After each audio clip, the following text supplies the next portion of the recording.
İkiniz de bağlısınız. Ana ikinizi de bağlayır. Ay Zeytin. Ay yoxşuysan ey kızım. Məndən köysən. Az siz ne yapırsınız burada?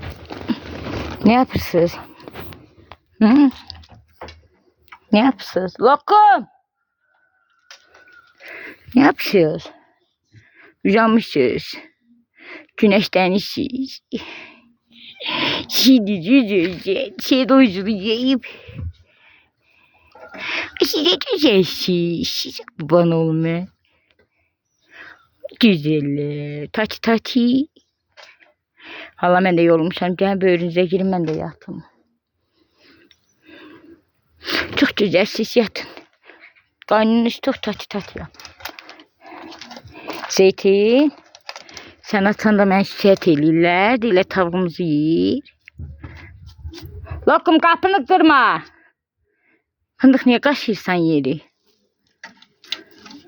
Fındığı da açanda camaat parçalayır. Mən də bağlı qalmışam zaten sizlə.